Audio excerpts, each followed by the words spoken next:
In this lesson, we are going to look at what is acceleration and what is meant by uniform acceleration. Let's look at what is acceleration. When an object moves at increasing speed, it is said to be accelerating.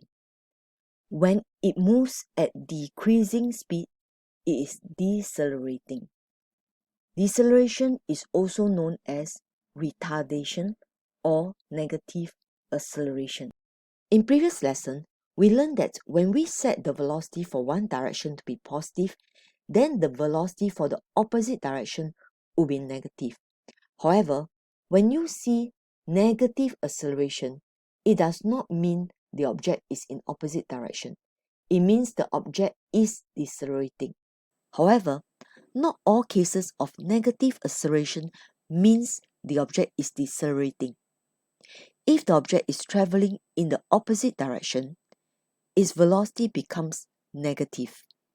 When we compute its acceleration, we can end up getting a negative acceleration even though its speed is increasing. A negative acceleration does not necessarily mean deceleration. We will cover more on this in Module 2 when we do graphical analysis. When an object's velocity is not increasing or decreasing, we say its velocity is uniform. So when a question mentions uniform velocity, straight away you must know that acceleration is equals to 0.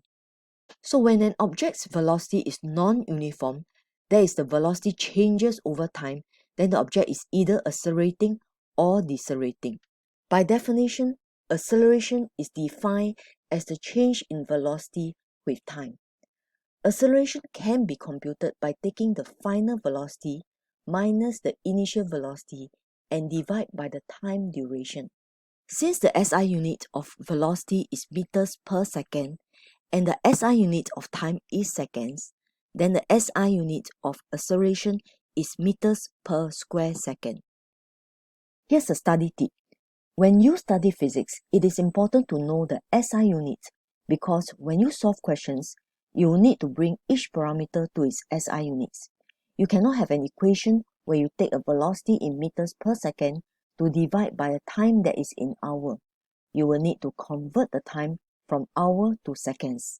Many students end up getting a wrong answer not because they do not know the formula, but because they forgot to bring each parameter to its SI units.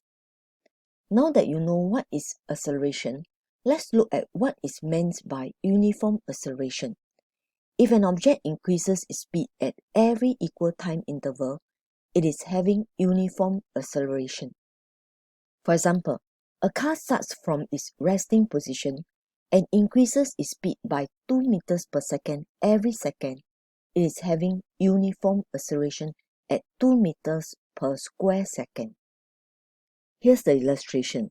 The car starts from rest and after 1 second, its velocity reached 2 meters per second. It continues to increase its velocity by 2 meters per second with every second.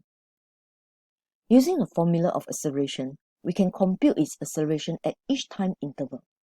Hence, at time t equals to 1 second, the final velocity is 2 meters per second, with its initial velocity equals 0. With that, we compute the acceleration to be 2 meters per square second.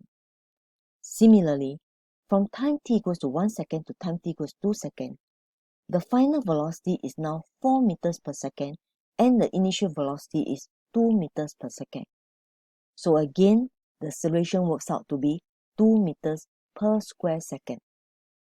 In the same way, we can compute the acceleration from time t equals to 2 seconds to time t equals to 3 seconds and get the acceleration to be 2 meters per square second. Therefore, we say that the car is accelerating uniformly throughout this entire journey at 2 meters per square second. When the increase or decrease in speed over equal time interval is constant, we say the acceleration or deceleration is uniform. But if the increase or decrease in speed over equal time interval is not constant, we say that the acceleration or deceleration is non-uniform. We will cover more on non-uniform acceleration in next module, but here is a quick preview of what is non-uniform acceleration. At each time interval of 1 second, its velocity increases non-uniformly from 5 meters per second to 7 meters per second to 10 meters per second and 15 meters per second. If you were to use the formula for acceleration, you will see that its acceleration changes from 2 meters per square second to 3 meters per square second to 5 meters per square second. The car is accelerating at an increasing rate. It is non-uniform acceleration. Having learned about acceleration, you are now ready to try out some past examination questions. In our next lesson, you will learn how to solve and answer Cambridge examination questions.